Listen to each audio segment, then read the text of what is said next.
Welcome to the Module 2 narrated PowerPoint, Organizational Structure and Organizational Culture. In Module 1's PowerPoint, organizational structure was introduced as focusing on goals, organizing and defining tasks, assigning work, establishing communication, and evaluating performance. I will briefly describe the key elements that school administrators need to address when they design their organizational structure. Job specialization is the division of work into specialized tasks such as elementary, middle, and high school or administrative and teaching. Departmentalization most often is thought of as teams specific to a subject area or grade level. Chain of command is the flow of authority and responsibility within school. Who has the power? Authority is the right to make decisions and direct the work of others.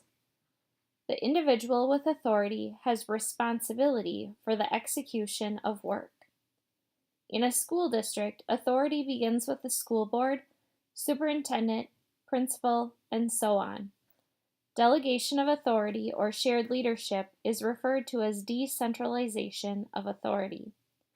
Conversely, centralization refers to administrative decision-making with subordinates carrying out the decision. Numerous benefits of decentralization have been documented, primarily that decisions are being made by those closest to implementation level, firing lines, or in the trenches. Another perspective on authority differs between line authority and staff authority. Line authority refers to direct supervision, line in the chain of command. Staff authority is advisory. Often an assistant will create or collect and analyze information and provide advice. Span of management refers to the number of subordinates reporting directly to a supervisor. In schools, the span of management is quite large.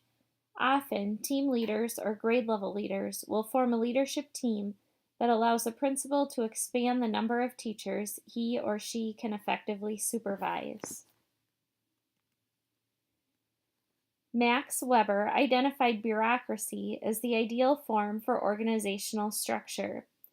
Weber identified 5 characteristics of bureaucracy: division of labor, divide tasks into specialized jobs. Rules. Perform tasks according to consistent rules to ensure uniformity. Hierarchy of authority. A clear chain of command from the top of the organization to the bottom. Impersonality.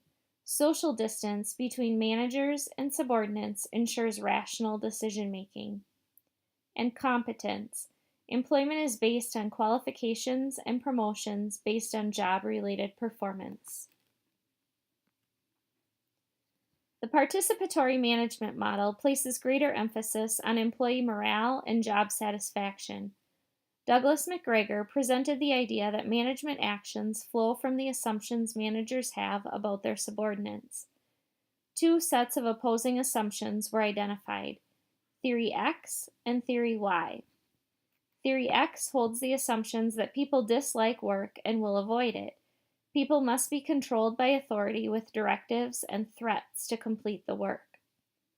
Theory Y holds the assumptions that work is natural for people. Rewards for achievement increase commitments. People accept and seek responsibility. McGregor supports Theory Y, stating that Theory X is incompatible with democratic or participatory organizations.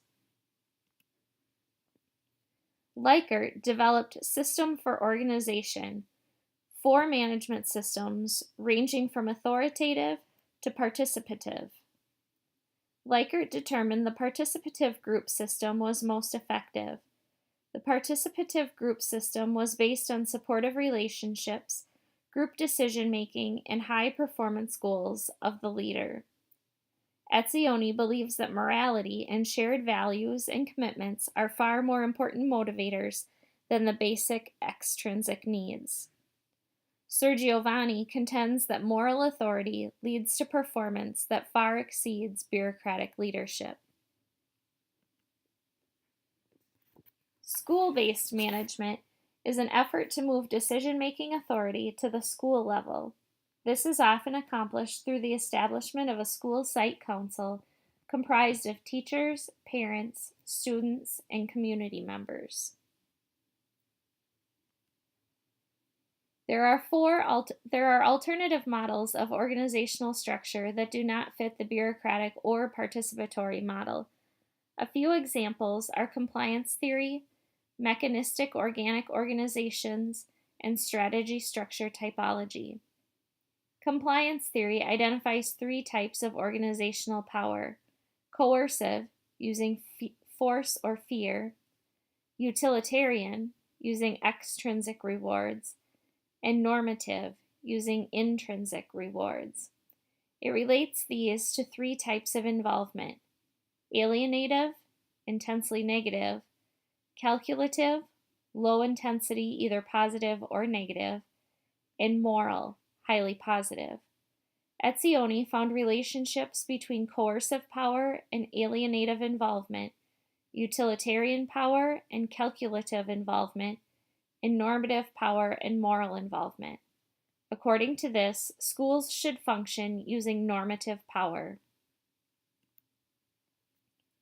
Gerald Haig aimed to address the concern that formal leaders in the bureaucratic model frequently do not have the professional knowledge to make decisions. Haig defined two extreme types of organizations: mechanistic or bureaucratic, and organic or professional. He studied the variables found in schools to determine which variables were present in the ideal types. Each type of school has advantages and disadvantages. For example, mechanistic organizations had high production and high efficiency, but low job satisfaction, whereas organic organizations had low production and low efficiency, but high job satisfaction. As a result, planning and reflection are needed when determining implementation of organizational models. Organizational culture is the shared philosophies, ideologies, beliefs, feelings, assumptions, expectations, attitudes, norms, and values. 4 dimensions have been identified as key components in creating organizational cultures: values, heroes, rites, and rituals, and communication networks. Values are general criteria, standards, or principles that guide the behavior of organization members. A terminal value is a desired outcome that organization members seek to achieve. School examples include quality and excellence. An instrumental value is a desired mode of behavior. School examples include working hard, respecting diversity, and teamwork. Heroes are individuals whose actions illustrate the organization's shared philosophy and concerns. Heroes provide models of what everyone should be striving for. School examples include coming in early or continuous improvement. Rites and rituals are the everyday activities and celebrations that characterize the organization. A school example includes Teacher of the Year. Communication networks consist of roles in the organization that transmit stories or myths. Roles include storytellers, worriers, whisperers who have the boss's ear, and gossips. Principals communicate core values, teachers reinforce values in their words and behaviors, and parents enhance spirit when they visit school and celebrate successes. Once organization culture is created, organizational socialization ensures the culture is sustained. Pascal identified 7 steps for socializing employees. Selection of staff. Select staff whose values fit with the values of the organization. Orientation includes training exposure to the organization's culture. Job mastery, an established career path to develop the employee's technological knowledge. Reward and control systems, measuring results and rewarding individual performance. Adherence to values. Personnel learn to accept the organization's values and place their trust in the organization. Reinforcing folklore. Members are exposed to rites and rituals, stories or myths, and heroes that portray and reinforce the culture. And finally, consistent role models. Individuals who perform well in the organization are identified and serve as role models. There are times when an organization's culture needs to change. The change cycle has the following components. External enabling conditions. These are conditions that support the need for cultural change. A school example is loss of enrollment. Internal permitting conditions. These conditions increase the likelihood of culture change. They could include time and energy, readiness, or leadership. Precipitating pressures. This is a combination of performance, pressure from stakeholders, and real or perceived crises. Triggering events. Examples include environmental disasters, administrative crisis or shakeup, revolutions such as ESSA or NCLB. Cultural vision, creating an image of a more preferred organizational culture. Culture change strategy, an outline of the process of transforming from the present culture into the new one. Culture change action plans. These are explicit plans for getting everyone on board and acceptance of the new culture. Implementation of interventions. Implementation of the new culture through phases. And finally, reformulation of culture, the end product of the implemented plan, a new culture. Through their studies, Carl Steinhoff and Robert Owens produced 4 distinctive phenotypes of school culture, each of which can be described in terms of its metaphorical content. Family culture. The school is a family, home, or team. The principal is described as a parent, nurturer, friend, or coach. There is a concern for each other and a commitment to students above and beyond the call of duty. Machine culture.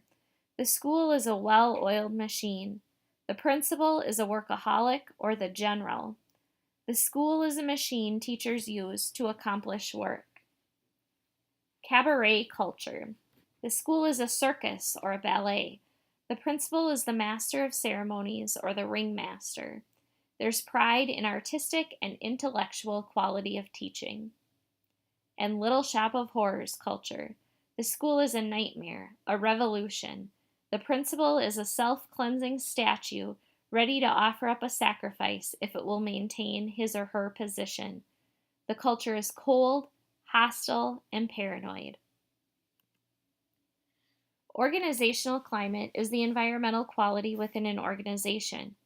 Organizational climate can be thought of as the personality of a school. Halpin and Croft developed a climate continuum with open climate and closed climate on each end of the continuum. An open climate is an energetic, lively organization that is moving toward its goals and that provides satisfaction for group members' social needs. A closed climate cultivates apathy. The organization is stagnant. Another lens on organizational climate views schools as healthy schools or sick schools. In a healthy school, students, teachers, and principal behavior is harmonious and works toward instructional success. Teachers believe in themselves and their students. The principal is friendly, open, and supportive. Conversely, a sick school lacks an effective principal. Teachers don't like their colleagues or their jobs, and neither teachers nor students take academic life seriously. The National Association of Secondary School Principals studied school climate with the aim of fostering school improvement.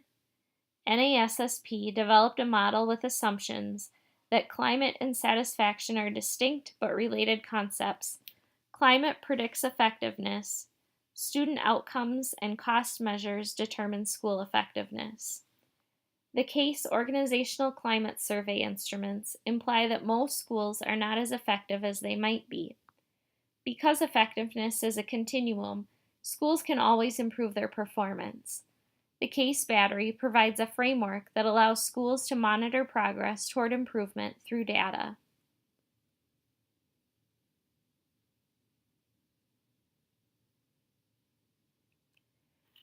Pupil control ideology places attitudes towards student and the behavior faculty use to control them as the center of school climate.